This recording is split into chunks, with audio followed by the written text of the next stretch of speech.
തനിക്കെതിരെ പരാതിക്കാരി നേരത്തെ പരാതി നൽകിയിരുന്നു. തെറ്റാണെന്ന് അന്നത്തെ ഡിവൈഎസ്പിയും സ്പെഷ്യൽ ബ്രാഞ്ച് ഡിവൈഎസ്പിയും അന്വേഷിച്ചു. രണ്ടിലും വ്യാജ പരാതി ആണെന്ന് കണ്ടെത്തി. താനൂർ കസ്റ്റഡി മരണക്കേസിൽ നടപടി നേരിട്ട SI കൃഷ്ണലാലിൻ്റെ വീട്ടിലെ ജോലിക്കാരിയാണ് സ്ത്രീ. നേരത്തെ പല പരാതികളും നൽകുകയും സ്റ്റേഷന് പുറത്തുനിന്ന് ഒത്തുതീർപ്പാക്കാറുമാണ് പതിവ്. ഇത് അറിഞ്ഞതോടെ ഇവരുടെ എല്ലാ പരാതികളും കേസ് എടുക്കാൻ തുടങ്ങി. ഗൂഢാലോചന ഉണ്ടോ എന്ന് അന്വേഷിക്കണം, നിയമപരമായി നേരിടും, പോലീസിൽ നിന്നുള്ള എല്ലാ പിന്തുണയുമുണ്ടെന്നും CI വിനോദ് മാധ്യമങ്ങളോട് പറയില്ല. തിരിച്ചു വരുമ്പോൾ പൊന്നാനി ടൗണിൽ വെച്ച് ഒരു ഓട്ടോറിക്ഷയിൽ കയറി. അപ്പോൾ ഓട്ടോറിക്ഷക്കാരൻ എന്നോട് മോശമായി പെരുമാറി. നീ കൂടെ വരുമോ എന്ന് പറഞ്ഞു. അത് കഴിഞ്ഞ് അവളുടെ മാനഹാനി വരുത്തുന്ന രീതിയിൽ സ്ഥലത്തിൽ പിടിച്ചു എന്നൊക്കെയാണ് പരാതി. അപ്പോൾ ഈ പരാതി സ്വാഭാവികമായി സ്റ്റേഷനിൽ വന്ന ഉടനെ ആദ്യം PROയുടെ അടുത്താണ് ചെല്ലുക. അപ്പോൾ PRO അടുത്താണ് ഈ പരാതി കിട്ടിയിട്ടുണ്ടാവുക. അന്ന് അവിടെ SI കൃഷ്ണലാലായിരുന്നു. അപ്പോൾ അങ്ങനെ പരാതി അവിടെ കിട്ടി. അങ്ങനെ കുറച്ച് കഴിഞ്ഞിട്ട് ഈ പരാതിയുമായിട്ട് എൻ്റെ അടുത്ത് PRO വന്നു. സാർ ഇങ്ങനെ പരാതി ലഭിച്ചിട്ടുണ്ട് എന്ന് പറഞ്ഞു. നമ്മൾ എങ്കിൽ പെട്ടെന്ന് ആ ഓട്ടോറിക്ഷക്കാരും പ്രതിയൊക്കെ നോക്കണമെന്ന് പോലീസുകാരെ വിട്ടു.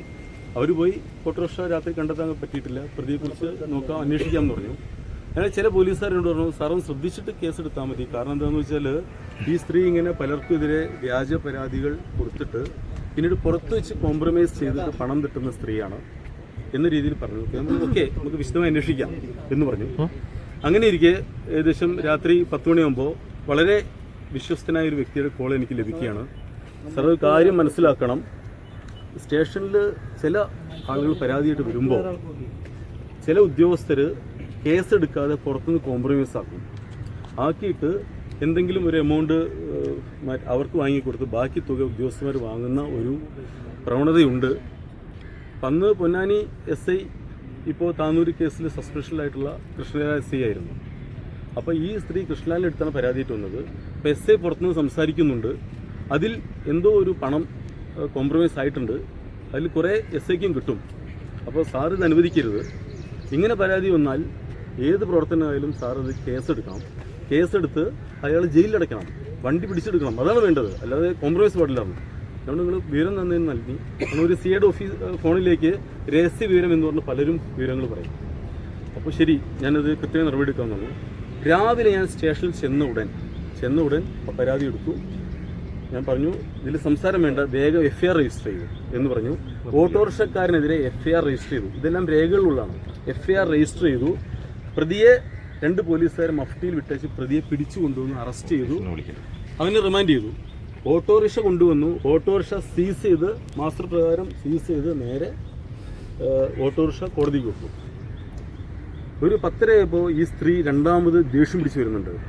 നിങ്ങൾ കാരണം എനിക്ക് കിട്ടേണ്ട പണമൊക്കെ നഷ്ടപ്പെടുകയാണ്, എന്തിനത് കേസിൻ്റെ ആവശ്യം, എനിക്കത് ചർച്ച മതിയല്ലോ എന്ന് പറഞ്ഞു. നമ്മൾ ചർച്ച എന്ന സംഭവമില്ല, നിയമപരമായ പരാതി കിട്ടിയ കേസെടുക്കുകയാണ് വേണ്ടത്. നിങ്ങളിനി എന്തെങ്കിലും നിങ്ങൾ വനിതാ പോലീസ് വിമൻ ഡെസ്കിലിരിക്കുന്ന പോലീസോട് സംസാരിക്കുമെന്ന് പറഞ്ഞു. പിന്നെയാണ് അറിയുന്നത് ഈ സ്ത്രീ കൃഷ്ണലാലിൻ്റെ വീട്ടിൽ മറ്റേ അടുക്കളപ്പണിയൊക്കെ സഹായിച്ചിരുന്ന സ്ത്രീയാണ് എന്ന് വിശ്വസ്തരെന്ന് പറഞ്ഞറിയുന്നത്. ഞാൻ പിന്നെ എൻ്റെ പോലീസ് ഉദ്യോഗസ്ഥരെ എങ്ങനെ മോശമായി പെരുമാറുന്നല്ലാതെ പെരുമാറുന്നതിനെ പറ്റി കൂടുതൽ അന്വേഷിച്ച് വ്യക്തിപരമായ കാര്യങ്ങളിൽ കിടക്കാത്ത ആളാണ്.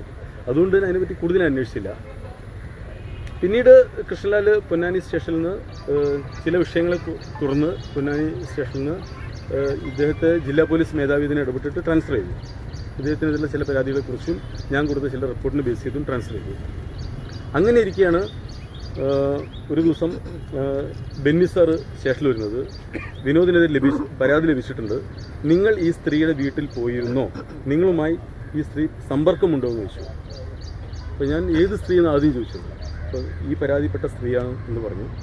നമ്മൾ സാർ എൻ്റെ കോൾ ഡീറ്റെയിൽസ് എല്ലാം പരിശോധിക്കണം, എൻ്റെ ലൊക്കേഷൻ നോക്കണം, കണ്ട ആളുകളെ ചോദ്യം ചെയ്യണം എന്നെല്ലാം കൃത്യമുള്ളൂ. സാറുകൊണ്ട് കേരളത്തിലെ ഏറ്റവും ഇൻറ്റഗ്രിറ്റിയുള്ള ഒരു ഉദ്യോഗസ്ഥനാണ് ബെന്നി സാർ. അദ്ദേഹം അന്വേഷണം അദ്ദേഹത്തിൻ്റെ അടുത്ത് യാതൊരു പിഴയ്ക്കാറില്ല, അത്രയും നല്ല ഉദ്യോഗസ്ഥനാണ്. അപ്പോൾ അദ്ദേഹം എൻ്റെ എല്ലാ പ്രൈവറ്റ് നമ്പറുകളും എല്ലാം ഉൾപ്പെടുത്തി കോൾ ഡീറ്റെയിൽസ് എടുത്തു. ഞാൻ ഇവർ ആരോപിക്കപ്പെടുന്ന സമയത്തിൻ്റെ ലൊക്കേഷൻ എല്ലാം നോക്കി. സാറ് വളരെ ക്ലിയർ കട്ടായി 4-5 ദിവസത്തിന് ശേഷം സാറ് കണ്ടെത്തി ഞാൻ ഇതുവരെ ആ സ്ത്രീയെ സ്റ്റേഷന് പുറത്ത് വെച്ച് കാണുകയോ വിളിക്കുകയോ ചെയ്തിട്ടില്ല. ഒരു സിംഗിൾ കോൾ പോലും എൻ്റെ നമ്പറിൽ നിന്ന് അവർക്ക് പോയിട്ടില്ല. ഒരു പരാതിക്ക് പോലും ഞാൻ അവരെ വിളിച്ചിട്ടില്ല എന്ന് സാറിന് മനസ്സിലായി. സാർ ആ പരാതി ക്ലോസ് ചെയ്ത് ജില്ലാ പോലീസ് മേധാവിക്ക് സമർപ്പിച്ചു. അങ്ങനെ ഇരിക്കെ ഈ സ്ത്രീ വേറെ ആരൊക്കെയോ കൂട്ടി ജില്ലാ പോലീസ് മേധാവിയായ ബഹുമാനപ്പെട്ട സുജിത് ദാസ് സാർ പോയി കണ്ടു. സുജിദാസ് സാറ് വളരെ കൃത്യമായിട്ട് തന്നെ സ്ട്രിക്റ്റായിട്ട് ആണ് പരാതികളിൽ ഇടപെടുന്നതെങ്കിൽ എല്ലാവർക്കും അറിയാം ഇത്രയും കാലം വരെ. അങ്ങനെ ഇരിക്കെ അദ്ദേഹം ഈ പരാതി ബെന്നി സാറെ മാറ്റി നിർത്തി സ്പെഷ്യൽ ബ്രാഞ്ച് DSP കൊണ്ട് അന്വേഷിപ്പിച്ചു. അന്നത്തെ സ്പെഷ്യൽ ബ്രാഞ്ച് DSP ഏറ്റവും പ്രഗത്ഭനായിട്ടുള്ള ബിജു സാറാണ്. അപ്പോൾ അദ്ദേഹത്തിൻ്റെ എല്ലാ സോഴ്സ് ഉപയോഗിച്ച് എൻ്റെ എല്ലാ നമ്പറുകളും വെരിഫൈ ചെയ്ത് എല്ലാ കോൾ ഡീറ്റെയിൽസ് എടുത്തു, വാട്സപ്പ് കോൾ ഡീറ്റെയിൽസ് എടുത്തു, ലൊക്കേഷൻസ് എടുത്തു. അതെല്ലാം കഴിഞ്ഞ് പിന്നീട് എന്നെ വിളിച്ചു വരുത്തി എൻ്റെ സ്റ്റേറ്റ്മെൻ്റ് എടുത്തു. ഈ സ്ത്രീ മുമ്പ് പലർക്കും എതിരെ പരാതി കൊടുത്ത് പണം തട്ടിയിട്ടുണ്ടോ എന്ന രീതിയിൽ അന്വേഷിച്ചു. മുമ്പ് 1-2 ഇതേപോലെ സമാന സംഭവങ്ങളുള്ളതായിട്ട് കൃത്യമായിട്ട് സാറിന് മനസ്സിലായി. ഇതെല്ലാം വെച്ച് സാറ് നല്ല റിപ്പോർട്ട് അടിച്ച് ജില്ലാ പോലീസ് മേധാവിക്ക് സമർപ്പിക്കുകയും പൂർണ്ണമായും വ്യാജ ആരോപണമാണെന്ന് മനസ്സിലാക്കിയിട്ട് ഈ പരാതി ക്ലോസ് ചെയ്യുകയാണ് ബഹുമാനപ്പെട്ട സുജിദാസ് സാർ ചെയ്തിട്ടുള്ളത്. നിങ്ങൾ ശ്രദ്ധിക്കേണ്ട ഒരു കാര്യം കൂടിയുണ്ട്. മറ്റ് ഡിപ്പാർട്ട്മെൻറ്റ് പോലെയല്ല പോലീസ് ഡിപ്പാർട്ട്മെൻറ്റിൽ ഒരു കീഴുദ്യോഗസ്ഥനെതിരെ പരാതി ലഭിച്ചാൽ മേലുദ്യോഗസ്ഥരെ രക്ഷിക്കാൻ ശ്രമിക്കുകയല്ലേ ചെയ്യുക, എങ്ങനെ മാക്സിമം തെളിവുകൾ ശേഖരിച്ച് ഇദ്ദേഹത്തിനെതിരെ നീങ്ങാമെന്നാണ് ശ്രദ്ധിക്കുക. അത് ഡിപ്പാർട്ട്മെൻറ്റ് ഫോളോ ചെയ്തിരുന്ന കാര്യമാണ്. 100% ഇൻറ്റഗ്രിറ്റിയോട് കൂടിയുള്ളവരായിരിക്കണം പോലീസ് ഉദ്യോഗസ്ഥർ നിർബന്ധമുള്ളതാണ്. അതുകൊണ്ട് തന്നെ പല ലെവലിൽ അന്വേഷിച്ചിട്ടും ഇത് പൂർണ്ണമായും വ്യാജമാണെന്നും ഈ സ്ത്രീ ഇതേപോലെ മറ്റ് പലർക്കെതിരെ ഹണി ട്രാപ്പ് പോലെയുള്ള കാര്യങ്ങളിൽ ഉൾപ്പെടുത്തി പണം തട്ടുന്ന സംഘത്തിലെ ആളാണെന്നും പോലീസിന് മനസ്സിലായിട്ടുണ്ട്. അതുകൊണ്ടാണ് ഇത് വ്യാജ പരാതി എടുത്ത് ക്ലോസ് ചെയ്തിട്ടുള്ളത്. പിന്നീട് അതെല്ലാം വിട്ടു. പിന്നീട് ആ സ്ത്രീ ഒരു 5-6 മാസത്തിന് ശേഷം മറ്റൊരു പരാതിയുമായി സ്റ്റേഷനിൽ കയറി വന്നു.